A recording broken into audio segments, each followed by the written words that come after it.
He's on your left for Lucas Kiefer. He is on your right, and we get ready to watch Bat Humans against Mono White Humans. Now, with the Bat Humans deck, of course, you got Collected Company incorporated here, some new cards, but this is a deck that we have seen before, and this is going to be a deck that Corey's actually gotten from Brad, and we'll see how it performs with some new additions from Eldritch Moon. Lucas Kiefer here, keeping up a time-honored tradition at the SCG Tour of Week 1 of Standard, playing a monocolor beatdown deck with no new cards.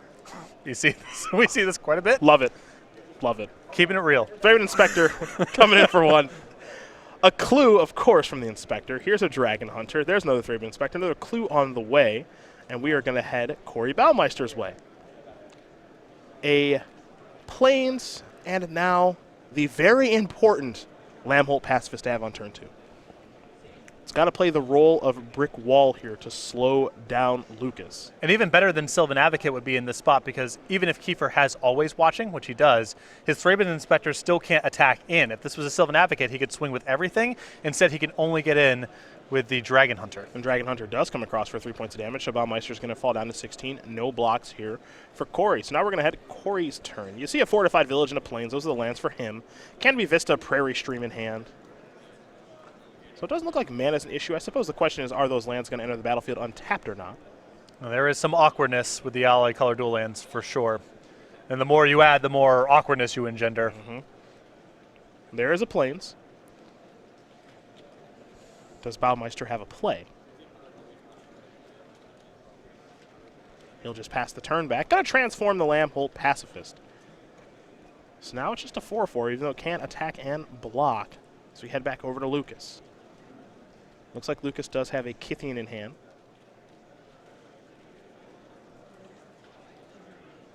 So there is that. Looks like that's going to resolve. And now it's Thalia's Lieutenant, looking to pump up everybody. And this is the relentless nature of this Humans deck. Yep, low to the ground, 18 lands, so you're often outspelling your opponent.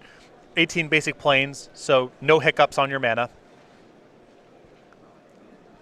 Now, we've seen versions that do incorporate red mana, like Battlefield Forge and Needle Spires from Tom Ross, to be able to play, Reckless Bushwhacker from the sideboard, but Lucas Kiefer, no interest in that. Keep in mind also that this is 2 spells in 1 turn here from Kiefer.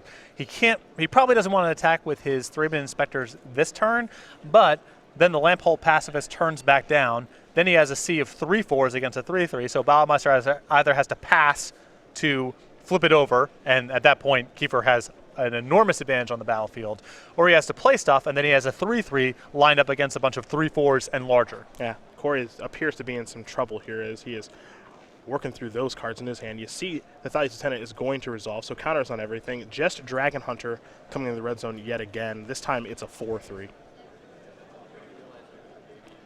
Now, Baumeister does have a copy of Jamoka's command in hand. You have to imagine that's what he was thinking about, and that's exactly what he was thinking about. So we'll see how he wants to go about using that card in this situation, assuming that he even wants to. I have to imagine Sacrifice and Enchantment has to be part of it.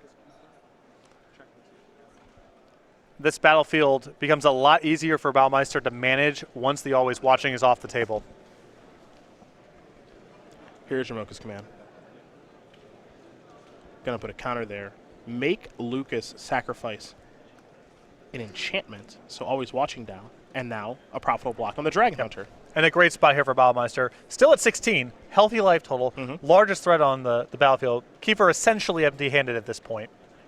Now you see that the transformation is going to take place again. Lambholt Pacifist is back, but it's a 4/4 now. So if Corey wants to attack, he can, but also just being a 4/4 reigns supreme on the battlefield. Yep, and at 16, he has the luxury of making the best block for him. He doesn't have to scramble to manage his life total at this stage. Now there's another Lambholt Pacifist. Now here's the Thalia's Lieutenant, and now this is where the Humans deck is in trouble. Yes. Because he's just flat mono white. There's not a lot of crafty stuff here for Lucas Kiefer to be able to do, and Corey's got the biggest creatures on the battlefield. At this point, Kiefer is drawing essentially to Griff's Boon. Possible that Declaration in Stone, possible that Always Watching gets him a little bit of traction here, but he is drawing pretty thin at this point. His city of creatures have close to no value. Fortunately for him, he still has some clues here from the Thraben Inspectors. Now the game's slowed down a little bit. He can draw some cards, try to find Griff's Boon or Declaration in Stone / Always Watching, but he is drawing pretty thin at this point. Knight of the White Orchid came down, searched up a plains for Lucas Kiefer. He has another Knight of the White Orchid in his hand, but he's just going to pass the turn back, maybe with the hope of getting another plains from the next one, which he will be able to do now. But this also leaves him 2 mana to sacrifice a clue. So for Corey Baumeister, he finally showed some blue mana there with the Prairie Stream, which does enter the battlefield untapped because of the 2 plains on the battlefield. So now Corey is going to start attacking. The Lambhole Pacifist is a 5/5. And for Lucas Kiefer, no interest in blocking just yet. He's going to use his life total as a resource. Going to fall down to 15.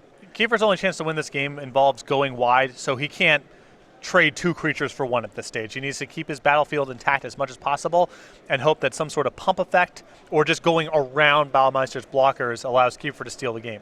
You got to really feel for Corey in a spot like this with no spell to play on his turn. Yeah. Just passing with that much mana up, just really kind of, it's tough to watch when the opponent just has nothing to do. But we'll see if maybe he can find something with all that open mana. Here's a Knight of the White Orchid. That's going to pump up Thais Lieutenant a little bit. Going to search for the plains as well. There's a weakness of this mono white humans deck. There's no Brave the Elements. There's no punk out once the game has slowed down a little bit. Yeah. You have Griff's Boon, but Griff's Boon is a much slower way of doing it than something like Brave the Elements. Has he found Griff's Boon yet? The answer is no. It's just a Dragon Hunter, which does pump up Thais Lieutenant. Another human on the way. A Town Gossip Monger, going to make Thais Lieutenant into a 5/5, but no good attacks to be had. And I think we're going to see Eclectic Company. Oh, yeah. He had something to do all right. Let's see if he finds anything. And there's at least a Lambhole Pacifist in there. And it looks like a Reflector Mage as well. And there might even be the new Thalia. Thalia Heretic.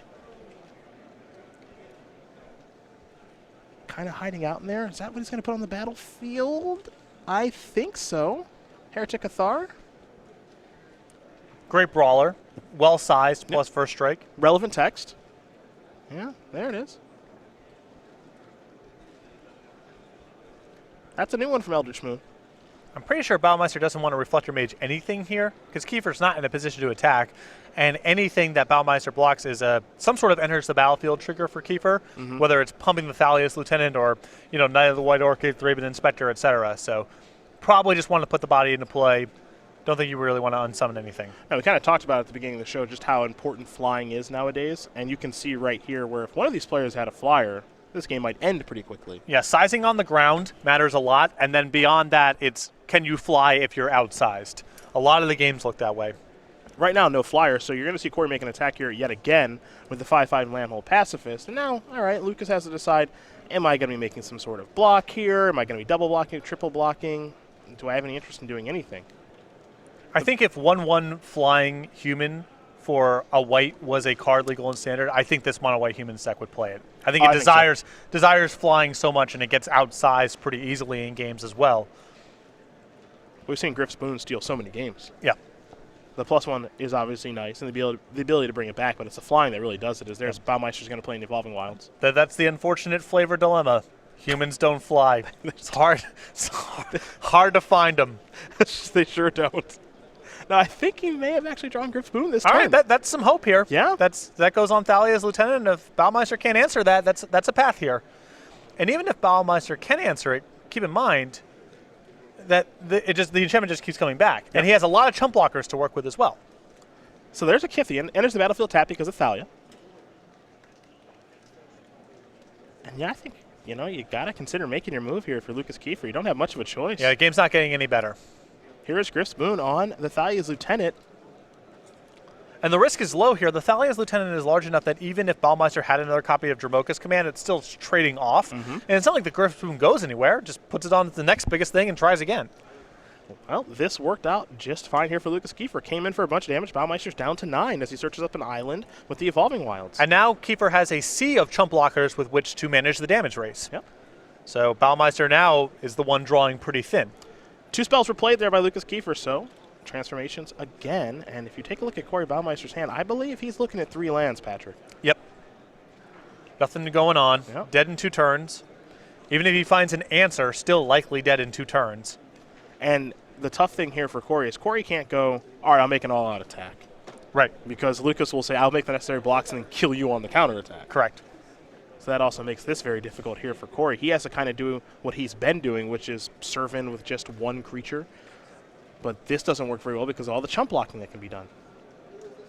And I think that Kiefer's going to be able to do better than a chump block here because he can flip over the Town Gossip Monger. He's got mana left over to pump into it. Lucas Kiefer might be young, but he is no slouch at the game of Magic. Yep. Same can be said for the rest of the Kiefer family.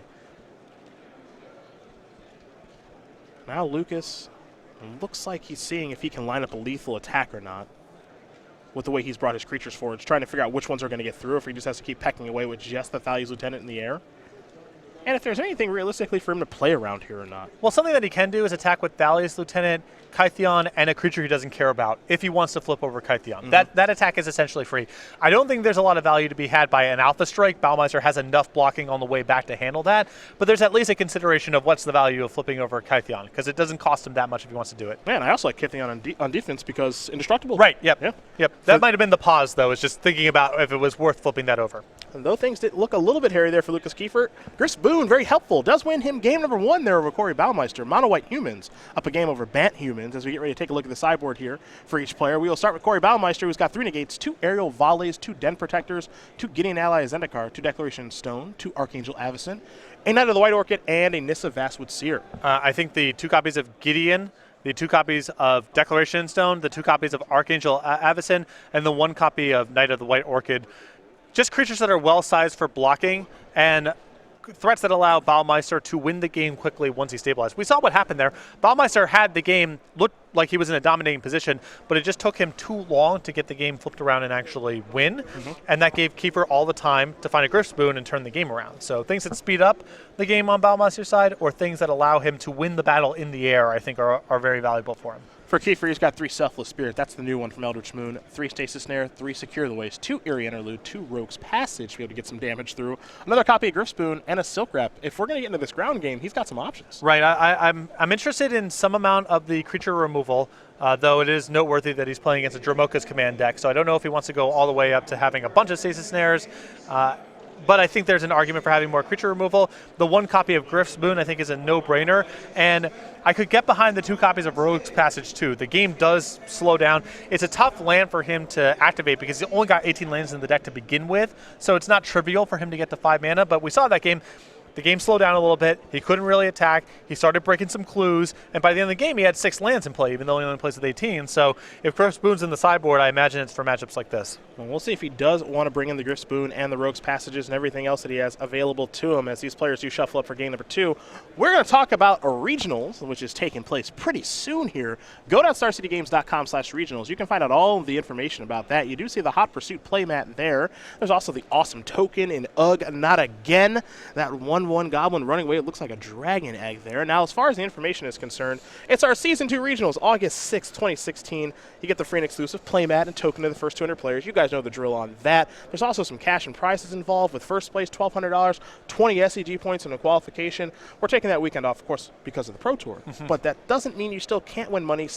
You can still qualify for the Invitational that's taking place in New Jersey at the end of August and get some SCG points to work your way towards the Players' Championship. And best of all, locations are announced. We are everywhere all over the United States and even in Canada now. Oh, congratulations to Calgary, Alberta, Canada. Absolutely. Getting your own regionals here. Denver, Colorado, my new home city. Boom. No excuse not to go play some Magic, though you'll find one. No, I'm going to be in Gen Con. Okay, so you found one. Yeah, that's a reasonable excuse, right? I'm going to be at the largest gaming convention in whatever. Go to StarCityGames.com/regionals. More information about that. Plant your flag during Season 2 of the SCG Tour, August 6th, 2016. I have to say, I'm not a huge fan of where the art for Ugh, Not Again and the playmat tries to tilt my empathy. Okay. I don't, there's an easy solution to this problem, which is don't steal the dragon egg. But I want it. Right, but that's not, we see the artwork, and there's this very large, threatening-looking dragon looking like it's about to kill a human in this goblin. Correct. Our instinct is to say, oh my god, I hope the goblin and the human get away. This is terrifying. Yes. But then when you zoom in a little bit on what happened, you start to think maybe the dragon has every right to maybe catch the goblin. To kill those thieves and get her egg back. I don't know. It's just It's just worth the conversation. Yeah, it's a conversation worth having about what's really going on. What's there. really happening, and where should your empathy be tilted? I don't know. For Lucas Kiefer, currently up a game right now with his mono white human stack, getting ready here for game number 2, is the 16-year-old from Boulder, Colorado, a member of Team Card Hoarder with 1 open top 8. Would love to get a second one. Now, he claims he could survive on a diet of Chipotle alone.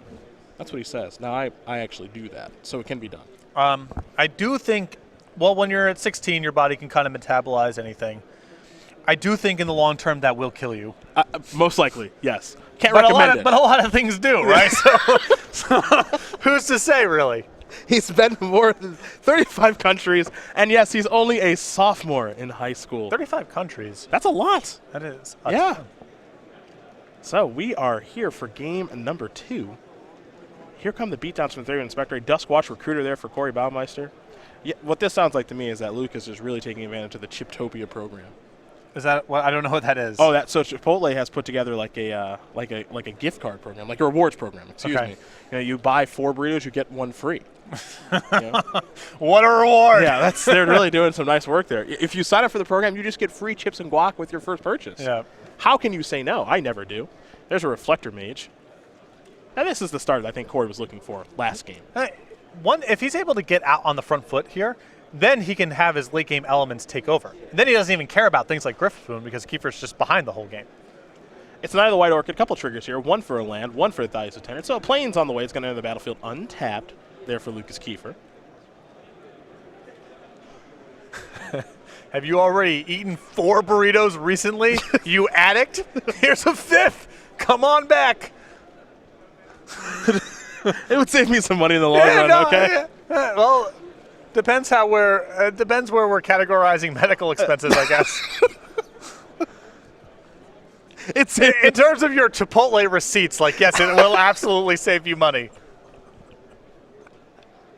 Corey's going to play some stuff. I don't even know what it is because I can't pay attention right now. There's a Thalia's Lieutenant. It was a Dutchwatch recruiter as well. Got it. And there was a trigger from the Thalia's Lieutenant. Baumeister built his deck very well, so they're all humans. Yes. All that stuff triggers. Patrick Sullivan is back in the booth, folks. Here comes a couple of beatdowns. Corey Baumeister appears to be in the driver's seat so far. The human stack, not one that you really consider, one that stabilizes and blocking and turning the corner and all of that stuff. We did gum up the game the last game. I don't know if we're going to see the same thing here. The problem is that the Kiefer is behind on the board and outsized, and there's no real recourse once that happens. He needs to at least get his creatures to a size where they can block and trade to have the hope of slowing the game down and then maybe pivoting towards Griff's Boon doing something. Here's an Always Watching. The follow-up looks like maybe a Town Gossip Monger. Yes. Which is going to grow Thalia's Lieutenant. The thing on humans, though, those creatures do grow pretty fast. Yep. He's got a little foothold now. I mean, he does have the largest creature on the battlefield. But it's still challenging for him to attack productively. And now Baumeister can just pivot and start activating Dutchwatch Recruiter and getting his card advantage engines online. Yeah, something that he did not have last game. Yeah. Would have been very helpful if he had a Dutchwatch Recruiter given how the game played out previously. Yep. Flooded out pretty badly, so having some extra card advantage would have been a big deal. Prairie Stream the draw here for Corey. That land will enter the battlefield on tap, given the 2 basics that are out there.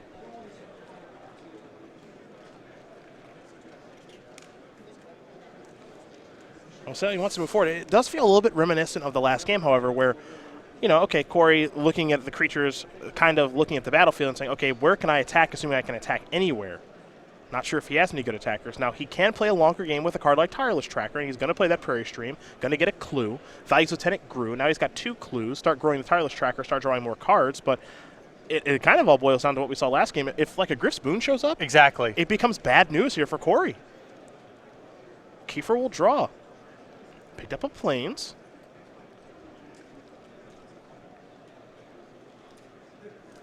This is a Silk Wrap. It's going to go after the Tracker. Wants to get that off the battlefield. No sense in breaking up the Duskwatch Recruiters because there are 2. Yep. Thalia's Lieutenant's not doing very much. Now here's another Thalia's Lieutenant, but that's on Lucas Kiefer's side of the battlefield. So everything's going to get a little bit larger, and I think we might be getting the range now where Lucas Kiefer can actually start attacking. So his Thalia's Lieutenant is up to a 7/7. Yep. The question is, can you make an attack where it forces Baumeister to trade off 2 creatures? I think that if you're making attacks where at the end of the day you're only killing 1 creature, you're better off waiting and keep sizing up your Thalia's lieutenants. Yeah, he's just going to pass for right now. He can also just hang back for as long as he wants to and just play a game to draw to Griff Spoon. Yep. Crack a clue, draw a card. Looks like Baumeister has all lands in hand. One of them is an Evolving Wilds. That might be the easiest one to play in this spot, but he might actually want to play a land that would enter the battlefield untapped and tap for mana to be able to bluff Ojai's Command or Collected Company. But instead he says, I'm going to activate Duskrush Recruiter and get a and get a 3-man Inspector, not a Tireless Tracker. And it's pretty important here for Baumeister to come up with a spell because he does not want these Dustwatch Recruiters to turn over. Very important for him, given the state of affairs, to be able to sit back and activate those. If they flip over to Werewolves, usually that's a bonus, not in this spot. He wants to keep them down. So finding a 3-man Inspector is a big deal here. Gets him a clue, it's another human, and to make sure that the Dustwatch Recruiters stay down at least for another turn. Or it forces Kiefer to do nothing on his turn. Pretty big win. Back to Lucas Kiefer, we are going to go. Town Gossipmonger will transform into Incited Rabble. Kithian the draw. What do we have here? Another copy of Always Watching. Goodness.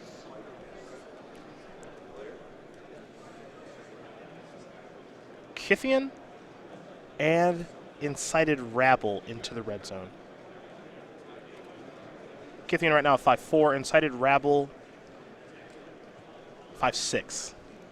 And once Kiefer, he has to attack with the Incited Mob. That's mandatory. Once you have to make a mandatory attack, it's worth seeing, all right, well, I'm going to lose something here. Is there another reasonable attack I can make as well? Well, given the fact that he drew another copy of Kithian, that's the easiest one probably to send in. Now Baumeister's got to analyze the battlefield and see what can I attack with, what can I block with. Now he is at 20, so he doesn't have to block, one could argue, but it seems like a pretty good spot to do some blocking. Well, if he doesn't block, you know, it's not like he can attack on the way back because the Thalia's Lieutenant is still really large.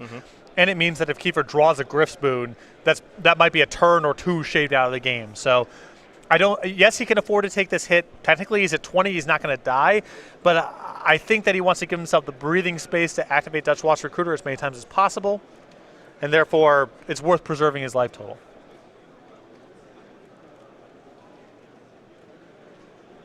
It looks like a double block here. Dustwatch Recruiter and Reflector Mage are going to jump in front of the Incited Rabble.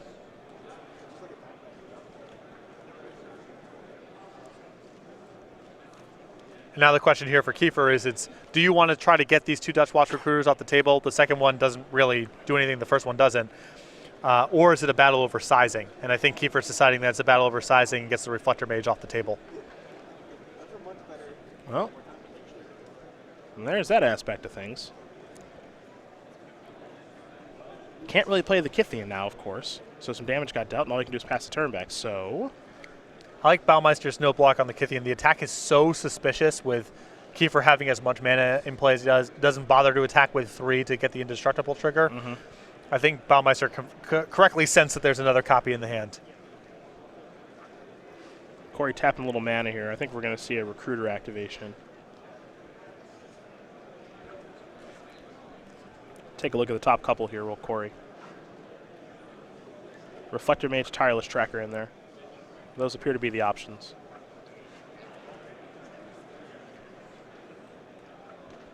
Looks like he's thinking Tracker. It just doesn't appear that Reflector Mage does much on this board. It's tough. You know, you could bounce the large Thalia's Lieutenant, but then it just comes back into play. It's another trigger. So I think Baumeister is trying to play the card advantage selection game rather than try to manage the board via Reflector Mage. Now he's going to get a bunch of clues. Sacrifice the Evolving Wilds now, get a third clue.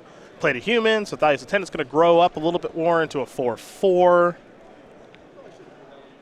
But we are very much in the same spot we were at in the last game. Yep. Corey's resources are different, and Lucas does need to top deck. How's he do? Town Gossipmonger. Here comes Kithian. Basically a freebie. Yep. Has the mana up to make it indestructible. Looks like the Urban Inspector's going to jump in front of that. Pretty easy block there for Baumeister. Gossipmonger going to grow each Thalia's Lieutenant. And now Kiefer will simply pass the turn back over to Baumeister, who's going to draw. Do you like playing the Town Gossipmonger there? Pardon? Do you like playing the Town Gossipmonger there with the thought process of, I could transform your Duskwatch recruiters by not playing anything? Well, I don't mind waiting one turn, I guess. Baumeister still has the option of doing everything on the stack with the triggers. I don't think long-term Kiefer can manage the Duskwatch recruiter game once Baumeister starts drawing that many cards. He's also got 3 clues in play. Sure. But yeah, I don't think the Town Gossipmonger puts Kiefer in a position to make any attacks he couldn't make anyway, so probably worth holding in hand. Let's go back over to Lucas now, as he does untap. Now, last time we saw Kithian just come into the red zone. That part was easy. But he's looking for Gristmoon. He's looking for Rogue's Passage, assuming that he boarded them in. Land number 6. Here comes Kithian. Here's Collected Company.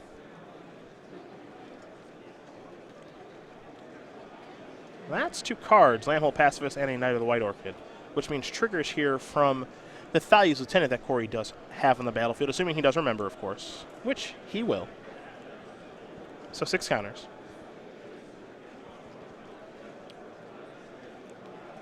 And so now the Thalia's Lieutenant on Baumeister's side outsizes the Kithian, so that's an easy block.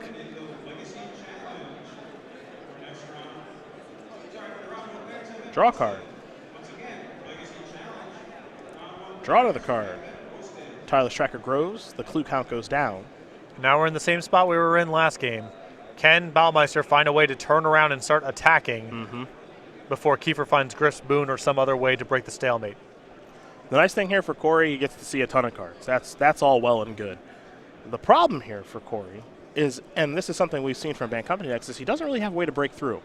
And we've talked about this a little bit, but when you think of some Band Company decks, they would have access to a card like Eldrazi Displacer to combo with Reflector Mage and say, all right, I'm going to get your stuff out of the way, and I'm actually going to be able to start attacking you profitably.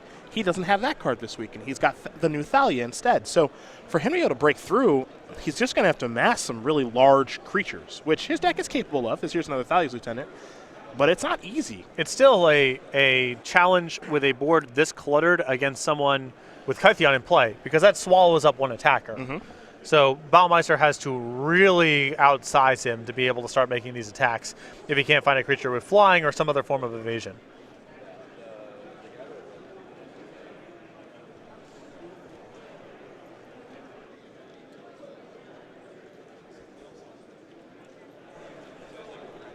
All right, all these creatures have grown, thanks to Thalia's Lieutenant and humans entering the battlefield and all that jazz. Now Corey's just trying to figure out where can I attack, assuming that I can. And now he's reaching for his largest creature, which is the Thalia's Lieutenant, which is a 9/9. But attacking with just one creature is not going to do it. Yeah, this is tough. You know, Kiefer gets 1 block on the house because of Kytheon. So he has to swing in with at least 2 creatures to get anywhere. And at that point, Kiefer's got some size and some first strike on his side of the battlefield. It's not easy. Third Inspector is going to come in. At least 1 trigger there. And doesn't look like he saw the other one, though, on his other Thalia's Lieutenant. This battlefield is so flooded right now, it appears as though he just missed one. Here's an Expedition Envoy. And now he remembers the other one. I think he realized his mistake there. A little bit of a smile where he missed that first one with a 3-man Inspector. Now he'll just simply pass the turn back. Baumeister on tap. And he'll draw. Landhold Pacifist. Just another Knucklehead. So for now, he'll sacrifice a clue. Tireless Tracker will grow a little bit. Draw a card. Another Thalia's Lieutenant.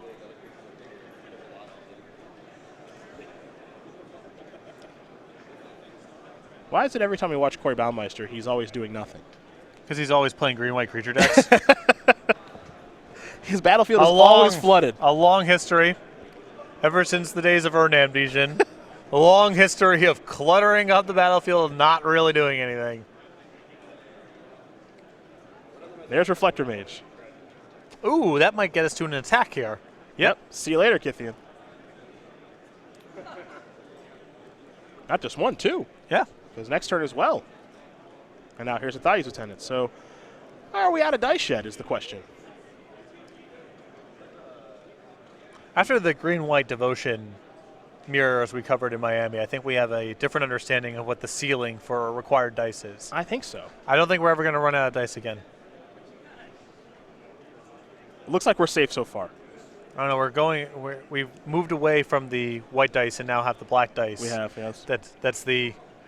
We're digging deep. Yes, we are. That's the sign. Here comes a very large Thalia's Lieutenant. 12, 13, 13. Well, he's got plenty of chump blockers. Yep. So there goes 3-bit Inspector. Kiefer will untap. He'll draw. Looking, not for a Plains. Looking for Grispoon or Rogue's Passage. Hasn't found it yet. He does win the game in 2 turns if he's able to find the card. Yep. And he's got 2 turns worth of chump blocking, it would seem. Baumeister will untap. These creatures are going to transform. I'm sure Corey would just love to say draw, attack with all my stuff. I just don't think that actually does it. Guess he's transforming 4 creatures. And draw. Start by sacrificing a clue. Tireless Tracker is going to grow. Draw a card. Do it again. I think we're about ready for an alpha strike. You think we're almost there? I think we're there. There's a land for the turn. Corey will get a clue. Our spotter in the area there, having a good time with it as well. And boom. Another Thalia's Lieutenant. We still have dice. Oh, no. Is it over? Impossible. Is it over for someone's employment? Lucky. Whew. Thought we were going to have to drop the walking papers. That's right. That was lucky. I'm going to grow these creatures a little bit here. Now, remember, the werewolves aren't going to grow because they are not humans when they're transformed. So those will stay where they're at. Now Corey's just trying to figure out, can I attack with everything? All right, so let's see. We have 1, 2, 3, 4, 5, 6, 7 blockers against 1, 2, 3, 4, 5, 6, 7, 8, 11 eligible. This looks safe enough to me. Yeah. I mean, saying it's safe enough is a recipe for knocking Kiefer down to 1 and getting killed on the way back. So it's good to double check. But he has so many creatures in play, and so many of them are lethal that I think he can get in. Yeah, I think he's found this avenue, slowly but surely turning most, if not all. Yep. So the 2 Thalia's Lieutenants back are the 2 creatures he cast this turn. So we can't really attack with those. Yes. They're also easily outside. It's also a safety measure on the way back in case you miscount or some trick happens or something. Yeah, something ridiculous happens. You happens. can block out and maybe get out next turn. All right, here comes everybody, or almost everybody. And Corey says, okay, this is my attack. Block how you'd like. Yeah. Any 2 creatures that connect are lethal, I'm pretty sure. It looks that way. Because, like, the Lambhole Pacifist are huge. Yeah. The Duskwatch Recruiters that have been transformed into Callan Hordes are huge. And I think he has about 4 more attackers to blockers available, and any 2 that connect are lethal. So I doubt there's a way that Kiefer can survive, and if he can, it involves losing his entire board. Yeah, which means he just dies on the next turn. Right. Yeah. But we'll see. I've definitely miscounted in higher leverage spots than this. Yeah. So we'll see how the blocks shake out. Lucas Kiefer going to line him up, see if there's any way for him to stay alive here. Town Gossipmonger is going to have to block something. You see Kiefer's hand, just a couple of useless creatures that he can't play right now. Yeah, locked out from the Reflector Mage trigger from the previous turn. Yep. And that is going to do it. Corey Baumeister is going to win in game number 2 here against Lucas Kiefer. Bant Humans, Mono White Humans, getting ready here for game number 3. But this just kind of demonstrates the point that you can learn from this matchup, I think, pretty easily, which is games are going to get gummed down like this. Because in the first game, Lucas got off to a great start. Corey stabilized, and then Lucas ended up drawing Grifspoon and winning. In that game, you think 1-drop 3-bit Inspector, Duskwatch Recruiter, Reflector Major Creature, and then Lucas was able to stabilize. And Corey was able to finally break through because he had card advantage engines. So, you know, the card advantage engines can take over the game, but for Lucas, he's got to draw ways to just break through. Yes. You know, the ideal draw here from Kiefer, assuming that Baumeister is putting up resistance, is outsize him on the battlefield, have something like Always Watching on Time or Declaration in Stone to clear out the early blockers, and then if things come down, draw to Griff's Boon or Rogue's Passage. And you see the Rogue's Passage and the Griff's Boon in the sideboard there for Lucas Kiefer. I think those are just his most important cards. Not to say the Silk Wrap doesn't matter, maybe, Stasis Snares, stuff like that, but I think at the end of the day, it's those 3 cards and 2 Rogue's Passage, 1 Griff's Boon. Well, if I'm in Kiefer's position, I am considering Selfless Spirit. Because we've played, now I'm sure that card's in there for sweepers and not really for this matchup, but Baumeister has showed no ability to fight the air. He's flipped over his whole deck through the course of 2 games. Everything's on the ground. He's playing Collecting Company, so he doesn't have that many spells in his deck. He doesn't have that much removal. I know it's a little mopey, but if I'm Kiefer, I'm kind of considering any flyer I can get my hands on. Yeah, just some way to crack through. Yep. Okay. That's reasonable as these players. We'll take a look at the sideboard a little bit here. You do see the clock starting to become a factor as we're running these 15 minutes, and these games are not particularly quick, I think, in most instances. So they'll shuffle up. They'll get ready for game number 3. We'll watch that in just a moment. But in the meantime, it's time to talk about StarCityGames.com. Game night. It's July, Patrick, which means you can get Old Snippy. Now, my favorite part is you probably don't know the next 2. I do not. Go to StarCityGames.com/game night. Find more information. Find the game night closest to you. Every month, we come out with new kits full of pins and tokens like you see on the screen. We send them out to the stores that are registered for game night, and then those stores can run game night however they want. Any day of the week, any format they want. Just get players in the store on a regular basis for some fun and friendly magic. You see the July kit in front of you. We got a couple more coming down the pipeline here. August is Young Burrowmancer. All right. Okay. And then September we have Bone Chewer. All right, that's great. I do like Bone Chewer Giant. That one is pretty sweet. All your 5/5 Giant Warrior tokens. Don't know how many of those there are. Not a ton. But it's still a sweet token. Sweet pin. Go to StarCityGames.com/game night. Find more information. Find the game night closest to you in stores. Contact your in-store play representative over at Star City Games if you want to get game night sent to your store. Game number 3 here between Corey Baumeister and Lucas Kiefer about to be underway as they take a look at their 7 cards, see if they can both keep 7 cards. Have a good competitive third game here. First 2 have been pretty good to watch thus far. And a very quick mulligan there from Lucas Kiefer. Not happy with what he saw, and neither is Corey. So predictably, both players will now mulligan into oblivion and will play a real weird game. Yep. I think the mulligans like this are good for Kiefer on the balance. He plays a lot better resource light. He's 1 color against 3. There's a lot to like here. Yeah. The Humans deck is also a deck that just mulligans relatively well. Yep. It's a deck that can undo a mulligan with a card like Thraben Inspector. Doesn't need a lot of mana to work with. Doesn't need a lot of cards to work with. While Corey Baumeister might be fumbling around with Evolving Wilds and Prairie Streams that are entering the battlefield tapped, which is not where he wants to be. There is a legacy analog here to decks like Temur Delver, where you just don't need a lot of stuff to get going. Yeah. You need 2 lands and some spells, and you can go. You would like to get up to 3 because that's where you can cast Always Watching. That's one of the marquee cards of the deck, but you can run fine off of 2 lands, and therefore you're pretty good at mulligans to 6. I think much better than Baumeister's deck. Well, both players will take a look at their 6 cards.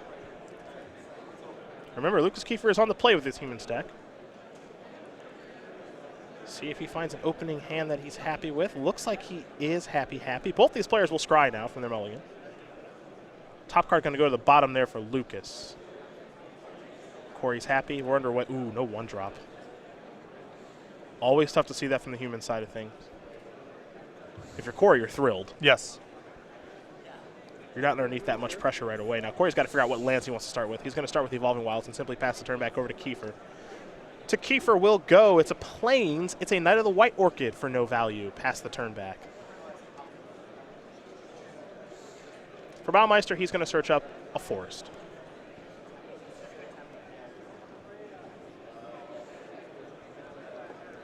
Baumeister will untap and draw here. Lambholt Pacifist is the draw, but the land enters the battlefield tapped. So now we go over to Lucas Kiefer, who will draw. Picked up a copy of Thalia's Lieutenant. A Plains, here's an attack for 2. The follow-up is another Knight of the White Orchid, a Thraben Inspector along with a clue, and the setup is for next turn. Yep. I think Kiefer has a Thalia's Lieutenant ready to go. Baumeister draws a copy of Fortified Village. These lands, man. It's a real cost. Declaration in Stone's pretty big there, though. There's the Fortified Village. Now pass the turn back over to Kiefer. He'll draw. Picked up a Plains. You see his hand also, I believe, has a Declaration in Stone, and he's going to start by sacrificing a Clue. So he'll draw a card, picked up a copy of Silk Wrap. There is a Plains. Here is the Lieutenant. Grow the Inspector in for 2. Baumeister down to 16. Baumeister picks up a copy of Archangel Avacyn. Neither one of these draws firing on all cylinders. No. Lambhold Pacifist, that's in. Pass the turn back. Kiefer does have an answer for that card if he'd like to answer it now. Actually got quite a few answers. Going to start by sacrificing a Clue, draw a card. And picked up the Plains. Kiefer does have the breathing space here to crack these clues and leverage the extra cards. Declaration in Stone on 2 creatures looks great in these matchups, but this is not free.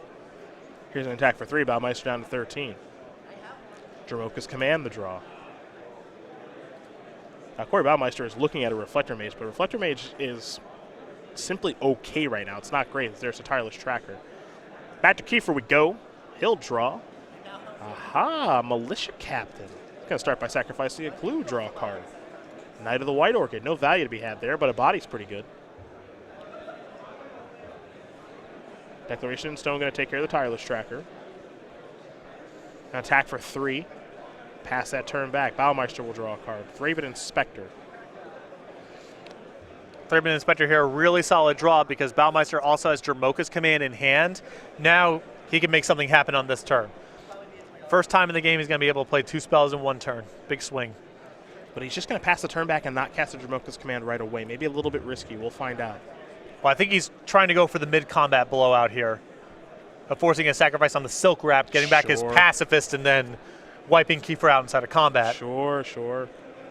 Response to the Knight of the White Orchid. It will be fight Thalia's Lieutenant and perhaps sacrifice an enchantment. Because keep in mind, Thalia's Lieutenant is just a 1/1. That's exactly what it's going to be. So now Lambhold Pacifist comes back, and that's Corey's first good turn of the game. Yep. And it was a very good turn. There's a Plains. Declaration in Stone is going to take care of the Pacifist. The Inspector will come across for 2. And now here's the Militia Captain. Now with the Handwear Militia Captain, it's just a 2-mana 2/2. And Reflector Mage is going to bounce it. At the beginning of your upkeep, if you control 4 or more creatures, you get to transform it. Perhaps we will see that later in this game, but certainly not right now. And now we have hit the point where Kiefer needs to draw Griff Spoon or Rogue's Passage to be able to manage anything in combat. Yep. Even with Baumeister playing, his first 3 lands, all enter the battlefield tap, had some early hiccups. Kiefer did not have a lot of pressure on his draw, and now the board is locked up. Yep. And now Corey's trying to turn the corner and close. Yep. He's going to start by attacking, it looks like with just Reflector Mage here for 3. Kiefer going to fall down to 17. Kiefer picks up a Plains. There's the Militia Captain. He'll play a Plains, simply pass the turn back. Over to Baumeister will go. Dromoka's Command the draw for him. He'll start by sacrificing a Clue. Picked up another copy of Thalia's, and he might be able to close this game out in 2 turns. Yep. And, he wants to do that. He's still at risk of Griff Spoon killing him this game for all the good stuff that's going on right now. So he does want to put on as much pressure to Kiefer as he can manage. You see all those creatures grow yet again. Here come the beatdowns from Corey Baumeister. It's an attack, it looks like, for 10. So Kiefer's going to fall down to 6, draw a card. Thalia's Lieutenant, not what the doctor ordered. And you can see just how fast these games can shift. Yeah, this Bant Humans deck, for a Collected Company Bant deck, this closes a lot faster than when you typically think of the archetype. Mm-hmm. Baumeister will draw a card. That's land number 5. He's very quickly tapping mana. And I think he might be able to clean this game up right now. Reflector Mage, I believe, is where he's going to begin. And he will. Can bounce the Militia Captain, which is the best thing to bounce. He has a Dromoka's Command to clear out another blocker. And Kiefer does not have that much life to work with. Mm-hmm. And here come the Knuckleheads once again.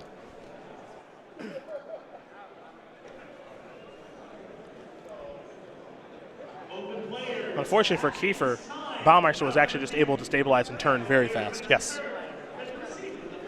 In contrast to Game 1, it wasn't like Baumeister, didn't stabilize the game pretty quickly. He did. It just took him too long to turn around and win the game, Yep. and he got killed by Grispoon. Here with all the pressure, there just weren't that many draw steps for Kiefer to find something to either get an advantage on the battlefield or some form of evasion to work around it. Kiefer's going to try to figure out if there are any good blocks to be had here, but he's going to lose a lot of his battlefield. He will get one more draw step as he's at 2. And there is the card that's been mocking him the entire time in Grispoon. Corey Baumeister is going to win this match over Lucas Kiefer 2-1. Bet Humans will take care of Mono White Humans. And for the brother of Brad Nelson, who got his deck from Big Bro, he's 2-0 here in Columbus. Yep. And I'm curious, I'm sure other people are better informed about this than I am. I just don't know if I like the enchantments at all in this matchup from the Mono White Human side besides Grispoon. Okay. Because every single time that Baumeister was able to get a board with Dramoka's command, something disastrous happened on the other side, whether it was an always watching, whether it was blowing up, a Silk Wrap, Stasis Snare sort of card. And even in the games where Kiefer had always watching, it wasn't like it contributed to his ability to outsize on the battlefield.